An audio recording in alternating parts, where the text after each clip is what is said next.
Bonjour, c'est Claire-Lise.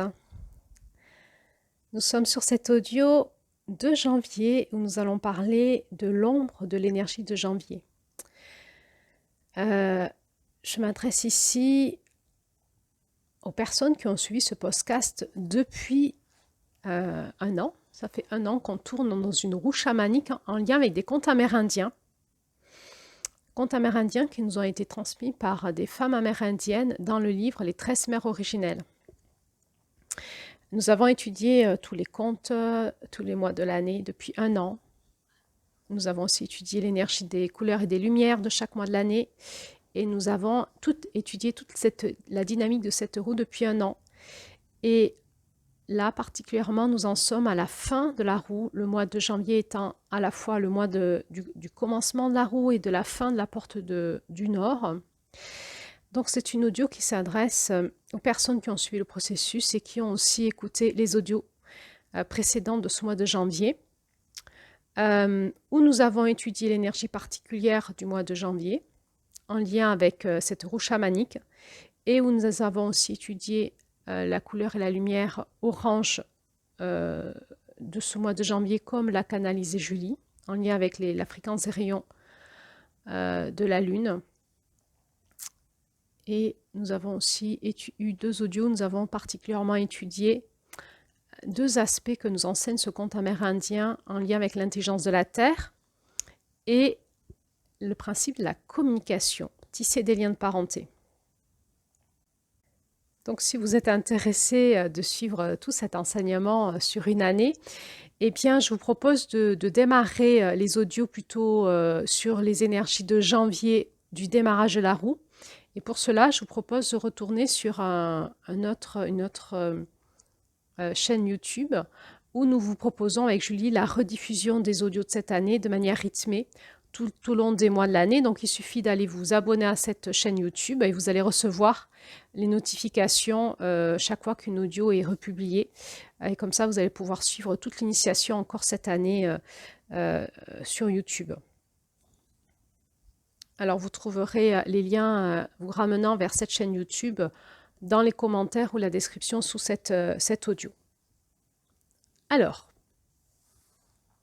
pour ceux qui ont suivi tout cet enseignement, et donc nous en sommes en train d'écouter ce soir, enfin ce soir pour moi puisque je fais l'audio le soir de la pleine lune, l'ombre de celle qui parle à ses proches, l'ombre de cette énergie du mois de janvier.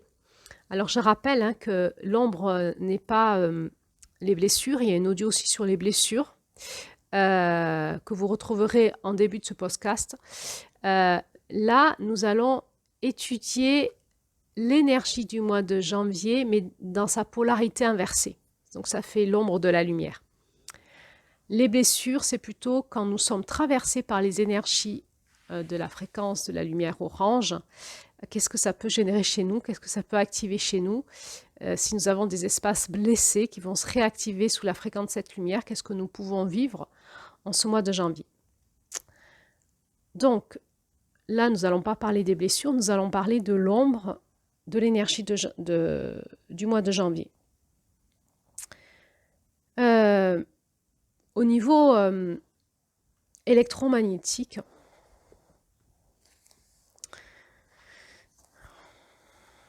on parle de polarité.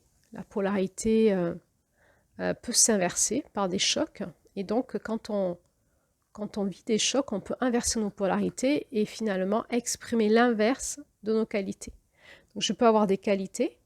Et si je m'inverse, je vais exprimer les défauts finalement de mes qualités. Ça, c'est au niveau électromagnétique. Donc, dans tout l'espace électromagnétique, il y a cet espace de polarité et donc d'ombre et de lumière, c'est-à-dire la lumière dans le sens dans lequel elle était polarisée au démarrage et ensuite, par rapport à nos expériences de vie, on va avoir des chocs qui vont avoir dépolarisé, qui nous auront mis dans l'énergie inversée.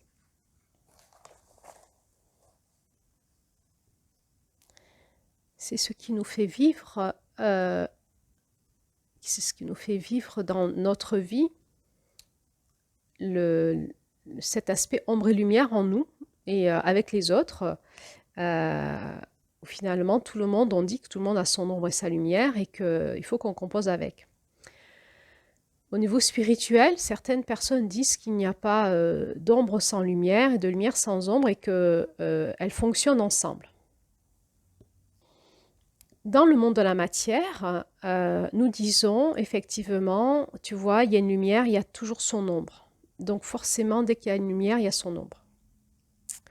Donc là, nous parlons des lois de la matière et des lois électromagnétiques, des lois de l'énergie. Au niveau des lois quantiques, au niveau des lois vibratoires, nous ne retrouvons plus cette notion de polarité.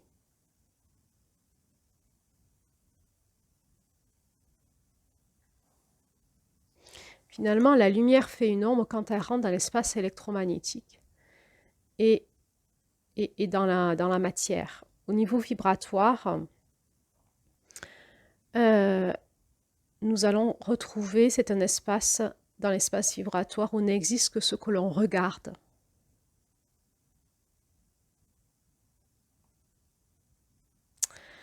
Donc, si nous regardons la lumière, n'existe que la lumière. Si nous regardons l'ombre, n'existe que l'ombre.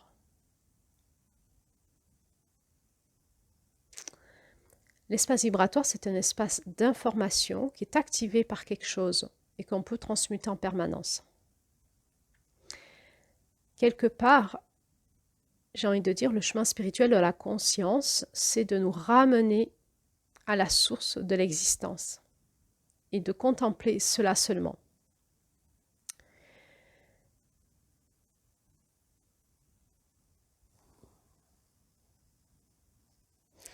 Qu'est-ce que cela veut dire? Cela veut dire que dans l'espace de la conscience, nous choisissons ce que nous voulons vivre.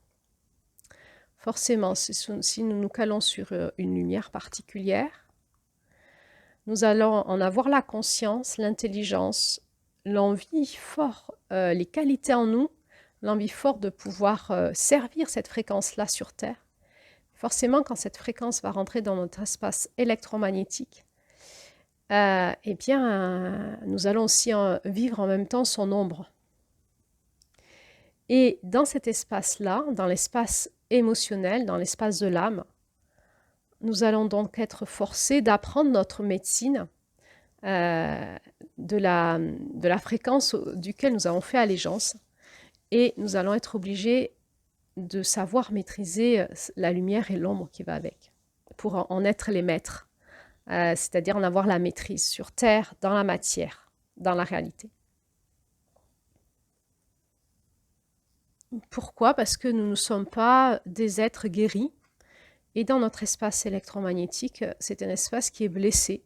Et quand cette lumière rencontre nos espaces blessés, elle va s'inverser, elle va faire de l'ombre en nous. Donc, chaque fois qu'on exprime notre ombre, on exprime finalement les blessures qui sont traversées par la lumière dont nous avons le potentiel. Donc, on va essayer un petit peu de comprendre quelle est l'ombre de la lune de janvier pour mieux en maîtriser, j'ai envie de dire, les potentiels ombre et lumière et mieux comprendre ce que nous vivons sur Terre.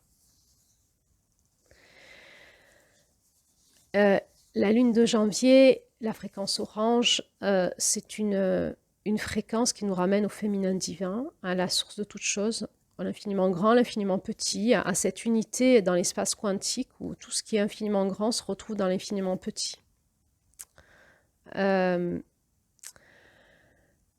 Et on va comprendre qu'on est tous issus de la même source, qu'on est tous contenus dans la même matrice et que nous faisons tous partie d'un même plan et d'une même intelligence qui s'appelle l'intelligence de la Terre. Et que la Terre fait partie d'une même plan, d'une même intelligence qui s'appelle l'intelligence cosmique. Donc, tout simplement, l'ombre de janvier, c'est d'avoir complètement perdu la connexion à la source, à ce féminin divin, à cette matrice, à la source de toute chose et à l'unité. C'est de se sentir et de prêcher et de cultiver l'idée que nous sommes tous séparés et que nous devons nous débrouiller seuls, que nous ne sommes pas reliés. Donc, qu'est-ce que ça va générer chez nous? Un sentiment d'extrême solitude, on a vu dans ce contexte, ça va générer des ruminations du mental, de la frustration, une difficulté à communiquer avec les autres, avec cette sensation que jamais personne ne nous comprend, que nous sommes seuls et que nous sommes séparés, que les autres sont différents de nous. L'ombre de janvier, c'est l'énergie sur Terre qui nous fait croire en fait que l'homme, en fait, l'être humain, a tous les droits sur cette planète, qu'il est une race supérieure qui domine sur les animaux, sur les végétaux, sur les minéraux et même sur la Terre elle-même et peut-être même dans le cosmos, et que c'est lui qui décide avec sa volonté propre, sans conscience des conséquences qu'il va y avoir pour l'unité de l'écosystème. C'est la perte de connexion à l'unité par les cœurs, c'est la séparation. Hein. On est séparés de nos cœurs, on ne sait même plus. On ne sait même plus qu'on a un langage commun dans le cœur, on ne sait même plus parler avec notre cœur, communiquer avec la nature, avec les éléments aussi, avec le temps, les orages, voilà. On ne sait même plus communiquer avec le grand mystère, avec notre propre planète. On a perdu la conscience que la planète est vivante et on va ne pas du tout se rendre compte des conséquences de nos actes sur notre écosystème. Donc il va y avoir cette énergie de domination, de supériorité, d'arrogance, de méconnaissance, d'ignorance, de non-intelligence, de personnes, en fait, d'êtres humains qui se croient très intelligents et qui est le dernier qui sur Terre aura compris finalement l'intelligence suprême de la Terre. L'ombre de janvier, c'est la partie chez les êtres humains qui pense scientifiquement avoir compris beaucoup de choses et qui n'a rien compris finalement, qui ne sait même pas comment fonctionne sa propre planète en termes de vibration et d'harmonisation des écosystèmes. C'est les parties de nous qui renient la transmission ancestrale et qui va nous dire que tout ce que nous ont transmis nos ancêtres, ce sont des histoires, des mythes pour les ignorants, mais que la modernité, la science nous rend plus intelligents et que tout ça, c'est pour des personnes qui vivent dans des histoires qui se racontent. Il y a quelque chose de très arrogant dans l'ombre de janvier qui est vraiment, vous n'avez rien compris, vous croyez à ces histoires, comme des gamins, comme des gens arriérés. Et nous avons l'intelligence de la science et nous allons utiliser nos outils, nos machines, notre science pour dominer cette planète. La dominer, la piller, en faire ce qu'on en veut. Et donc, bon voilà, j'imagine que vous vous rendez compte que l'ombre de janvier semble être très dominatrice aujourd'hui.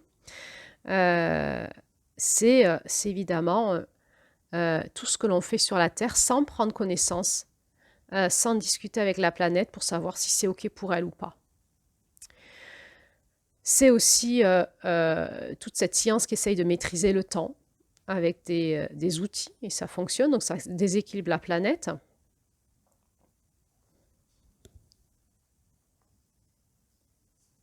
C'est la méconnaissance que la planète a des cycles d'évolution et qu'elle se régule avec le climat et qu'elle peut vivre des grands cycles d'évolution et qu'elle a peut-être déjà vécu des grands cycles d'évolution, probablement, où les êtres humains ont déjà été exterminés plusieurs fois, en fait, de sa surface.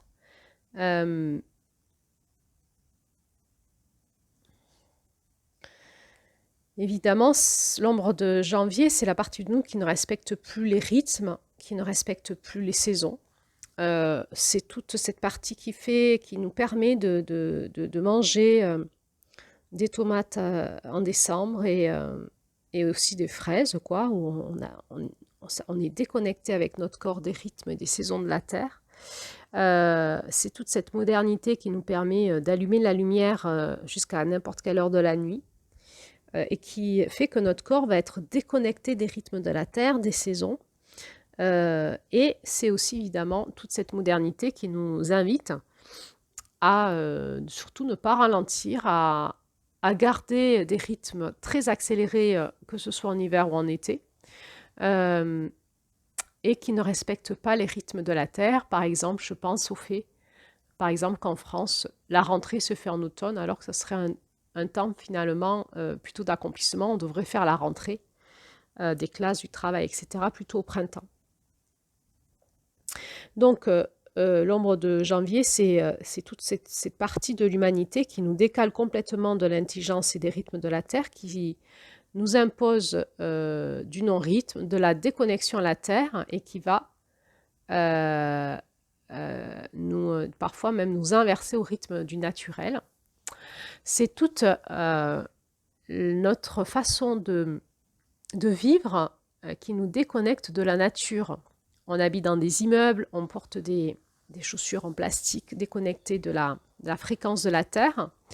On ne va plus dans la nature, où la nature est polluée, détruite.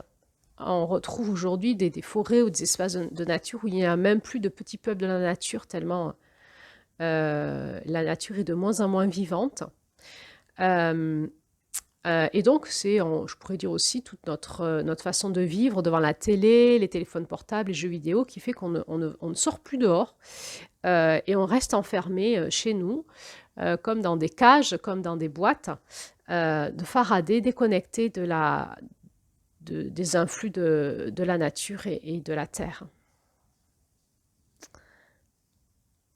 Évidemment, cette ombre de janvier nous amène droit au burn-out, droit à la dépression, à la déconnexion de notre humanité, et du coup à la déconnexion de notre cœur, mais aussi de la compréhension de l'intelligence de la vie, du destin, de l'évolution de l'humanité, de notre place dans le cosmos, de notre place en tant qu'équipe planétaire, de notre rôle à jouer. Ça nous rend individuels, indépendants, ça nous déconnecte de l'interdépendance, de l'esprit systémique, de l'intelligence systémique, de l'intelligence du féminin divin. Ça nous coupe de notre matrice que l'on maltraite et ça nous coupe du féminin divin et donc du féminin en nous et du féminin sacré. Et ça nous rend de plus en plus masculin, en lien avec l'intelligence de l'esprit, mais de l'esprit du néocortex, pas de l'esprit sain, de l'esprit du néocortex, qui fait qu'on va essayer de maîtriser les choses, de les réfléchir, de les calculer, de les probabiliser. C'est ce qui nous fait mettre des intentions, non pas avec notre cœur et l'écoute de la terre et l'écoute de l'écosystème, mais des intentions avec notre volonté propre. Ça va nous faire entrer dans ce masculin dévoyé, et ce qui fait que les hommes vont de plus en plus devenir des hommes dévoyés, les femmes de plus en plus des femmes masculines, déconnectées de l'intelligence de leur corps, de la nature, de leur utérus. L'ombre de la lune de janvier, hein, c'est toute cette matrice hein, on dit que la Terre est prise dans une matrice de l'ombre, mais c'est ça. La Terre va se charger, non pas en intelligence, de toute notre évolution et de toutes les intelligences qu'on est censé capter en tant qu'être humain du cosmos pour les redonner à la Terre. Au lieu de se charger de cette intelligence, cette évolution de l'humanité, elle se charge de nos bêtises.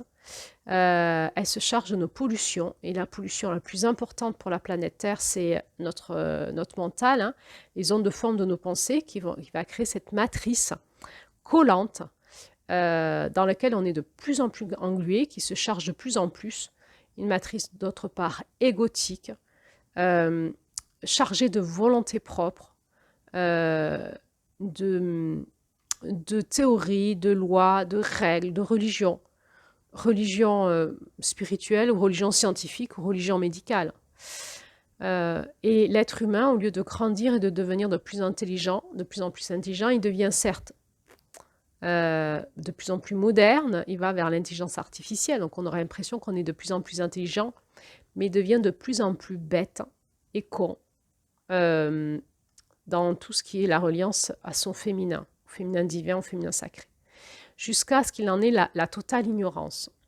La totale ignorance, c'est-à-dire qu'aujourd'hui, les scientifiques ne savent même plus que ça existe. Ils ont un regard que masculin et ils n'ont même pas par exemple, d'outils qui puissent capter les fréquences de la lumière féminine. Qui fait que, par exemple, les manuels scolaires ne parlent pas ou très peu de l'intelligence, on va dire, des organes féminins, qui fait qu'on ne sait même pas la différence de fonctionnement entre un homme et une femme, etc., etc., etc.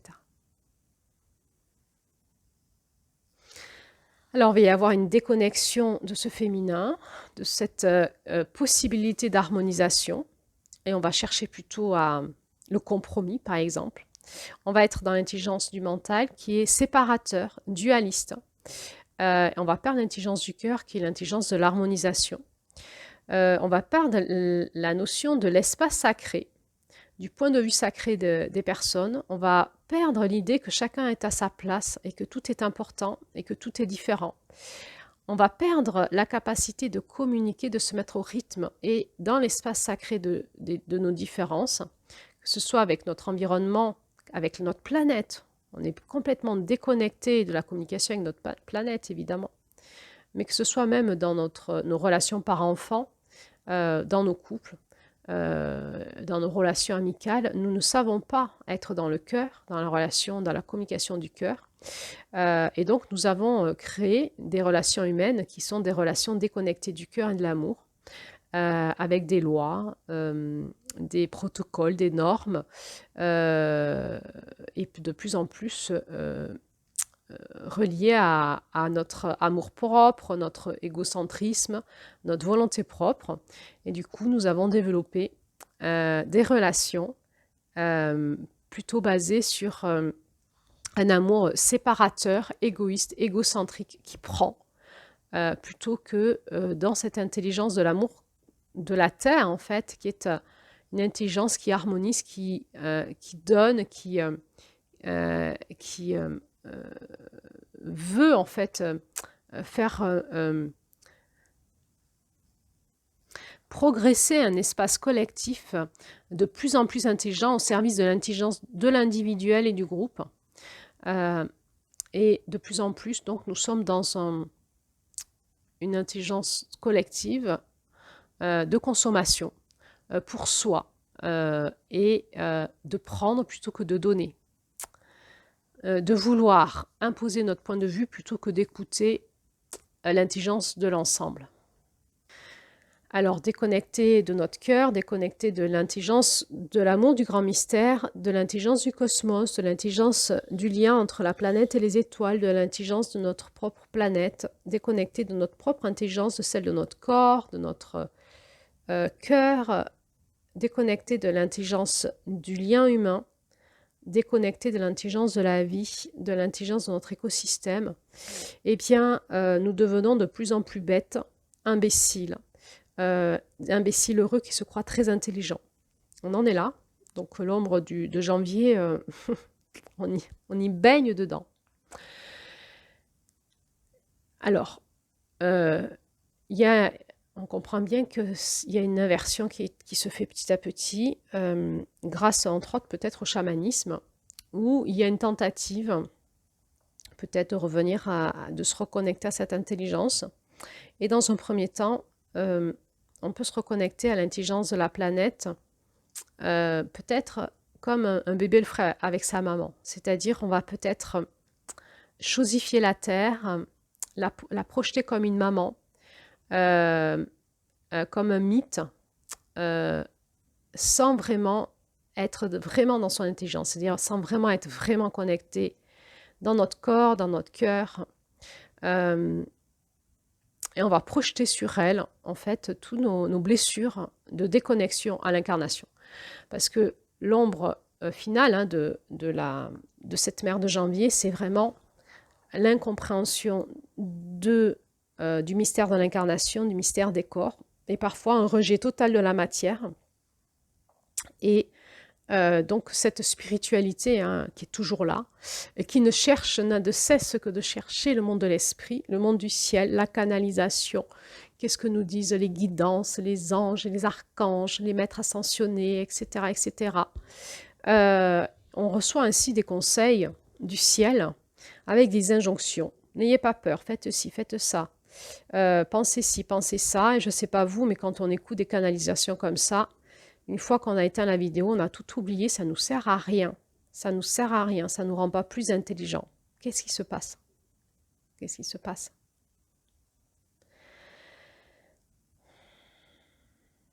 C'est juste que c'est un problème finalement de la syntonisation, c'est un problème de l'empathie, c'est un problème justement du manque de l'intelligence de la Terre. La Terre, elle nous dit, pour que moi je puisse te comprendre, je rentre dans les rythmes de ton espace sacré. Et je vais communiquer avec toi dans quelque chose qui te parle. C'est exactement ce que font pas ces guidances en fait. Parce qu'ils sont sur d'autres espaces, avec d'autres points de vue, et ils ne sont pas à notre place en fait. Et on ne peut pas recevoir leurs conseils, parce que c'est juste pas du tout adapté à qui on est. Quand on écoute la Terre, dans notre cœur, et qu'on sait se relier à sa fréquence, c'est la guidance ultime. C'est elle qui vraiment se met en syntonie, en empathie avec nous, et qui va nous expliquer ce qu'il nous faut personnellement, mais aussi en lien avec l'intelligence du collectif, et elle harmonise tout. Quand on écoute l'intelligence de la Terre, on devient intelligent, et surtout ce qu'on entend passe dans la matière. Elle nous guide dans le concret, elle nous guide dans notre humanité, elle nous guide dans la matière, mais dans la matière spiritualisée. Parce que la planète Terre, son intelligence, c'est l'amour, c'est la paix, c'est la joie, c'est la beauté, c'est l'harmonisation, etc., etc. Et donc, l'ombre du féminin, c'est aussi toutes ces canalisations, ces channelings, où on essaye constamment de repartir dans le cosmos pour essayer de comprendre quelque chose en lien avec ce qu'on va vivre dans le futur, sans du tout prendre en compte que tout est inscrit au niveau de la Terre et que c'est elle qui détient en fait tous les codes de notre intelligence, de notre présent, de notre passé, même de notre futur, et qui peut vraiment nous guider pas après pas dans la réalité de notre quotidien. Et finalement, dans l'ombre de janvier, en étant déconnecté de la Terre, on est déconnecté de notre sécurité ontologique, de notre chakra racine, et ce qui fait que nous sommes de plus en plus en proie aux peurs, à toutes ces ombres spirituelles qui jouent en fait avec notre espace émotionnel, parce qu'en étant déconnecté de la Terre, on les croit, on est naïf. Et donc, on a ces guidances de lumière qui nous disent « N'ayez pas peur, mais je ne sais pas vous, mais ils ont beau nous dire « N'ayez pas peur », si on nous dit « N'ayez pas peur, il y a une troisième guerre mondiale qui arrive, mais surtout n'ayez pas peur, rayonnez votre joie et l'amour », ça ne marche pas en fait. Parce qu'en fait, on n'est pas connecté à la Terre. Si on était connecté à la Terre, si on avait cette intelligence de la Terre, de l'ancrage, de la sécurité ontologique, eh bien, ce qu'on recevrait du ciel serait vraiment quelque chose qui pourrait prendre forme dans la matière, dans une forme d'intelligence alchimique, réelle et concrète, et qui serait quelque chose qui ne viendrait pas, non pas de l'extérieur, mais qui serait cette rencontre du ciel et de la terre dans notre cœur, et qui activerait notre intelligence et qui nous ferait passer dans la matière réellement, concrètement.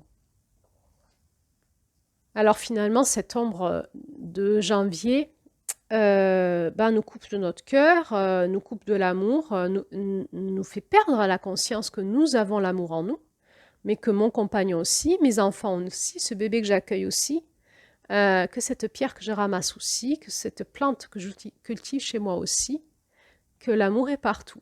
On se sent coupé de l'amour, dévitalisé, on devient des zombies. Et puis, on n'a plus conscience que nous vibrons sur une fréquence, la planète de l'amour. Et nous avons l'impression, quand nous incarnons sur Terre, que nous incarnons sur la planète de l'enfer, en fait. S'il n'y a pas d'amour, c'est l'enfer. Et nous cherchons à l'extérieur quelque chose que nous avons à l'intérieur de nous parce que nous en sommes déconnectés. Et si on prêche ça à quelqu'un, bon, on se fait ridiculiser par nos croyances naïves, immatures, et on nous dit même que c'est dangereux, qu'on est rétro, etc., etc. Alors, étant déconnecté de l'amour et de la puissance de l'amour en nous et entre nous, eh bien, on va dire que la vie est dure. On va dire que la vie comme ça, on va dire qu'il y a des adversités sur Terre, qu'il y a la dualité, et on va se raconter des histoires en lien avec cette ombre. Et ce conte nous dit que la vie est bonne. La vie est bonne. Mais pour cela, eh ben, il faut sortir de l'ombre, de cette matrice de l'ombre de la Terre qui a été créée par nous et par toutes ces énergies qui essayent de nous détourner de la réalité, de ce que nous pourrions vivre sur Terre en réalité, qui essayent de nous détourner de l'intelligence de l'être humain, de l'intelligence de la planète, de l'intelligence de la Terre. Et puis, finalement, on en est dans une période où plusieurs voudraient retrouver cette intelligence-là, mais ce que j'observe dans ce monde un peu chamanique ou spirituel, c'est que nous en sommes au balbutiement, c'est que en fait, c'est pas du tout incarné, intégré.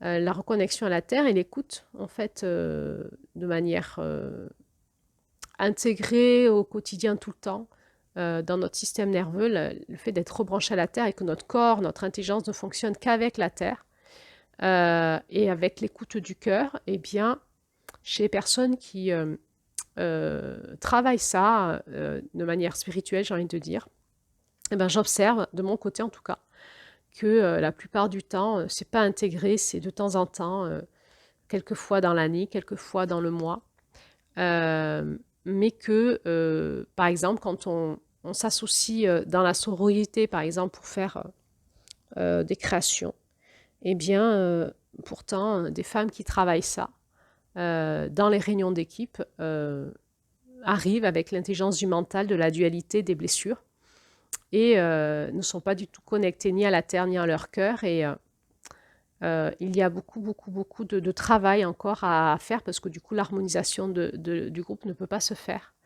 Et ce sont des personnes qui sont rapidement pris par les pièges de l'ombre de janvier, de cette déconnexion. Donc, forcément, à force d'avoir été déconnectés, ben, il nous faut nous reconnecter. C'est un travail de rééducation, de reconnexion, puis d'entretien, et jusqu'à ce que ça s'intègre. Mais je pense qu'on l'aspire tous à retrouver cette reconnexion à la Terre et à nos cœurs.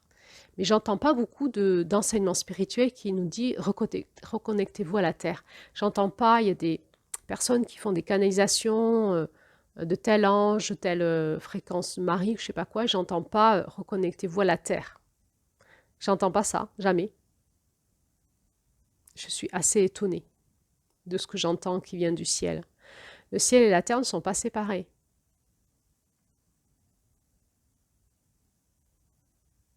Pourtant, la quête du Graal, pour moi, c'est ça.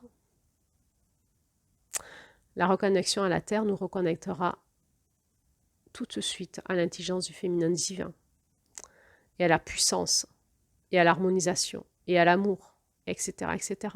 Et ça va faire, c'est ce qui va faire la bascule de notre monde.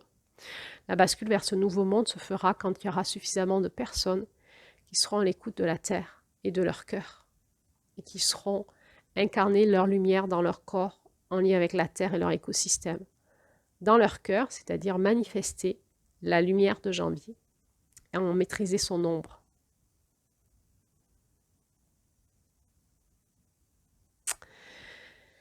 Voilà ce que je pouvais vous dire aujourd'hui sur l'ombre de janvier.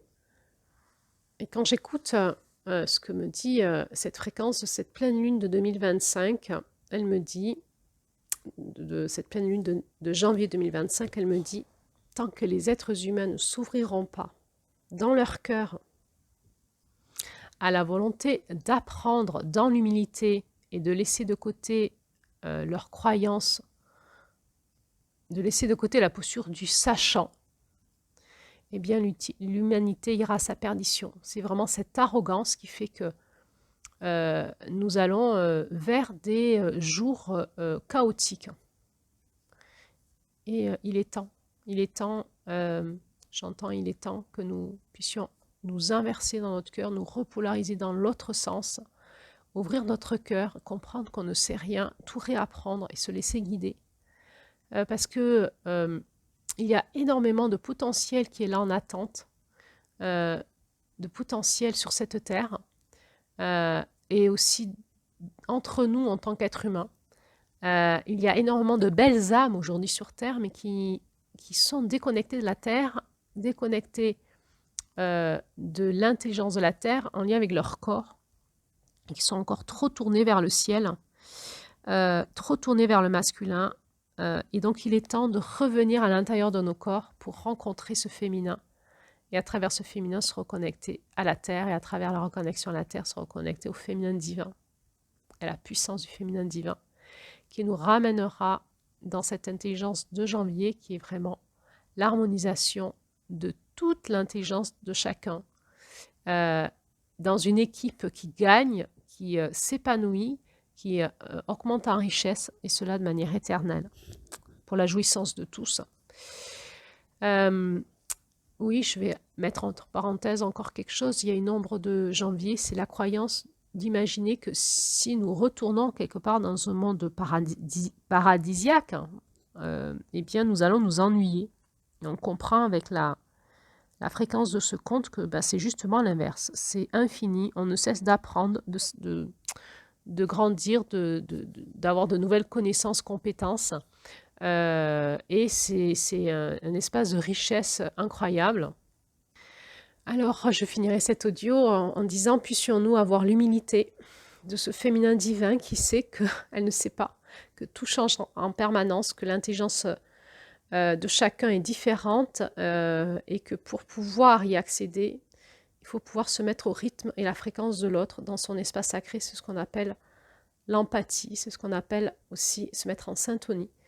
Et ça nous demande beaucoup d'humilité, beaucoup d'écoute, pour pouvoir comprendre qui est l'autre, son intelligence, et pouvoir s'harmoniser avec lui pour faire fructifier la richesse en nous et entre nous. Alors, eh bien,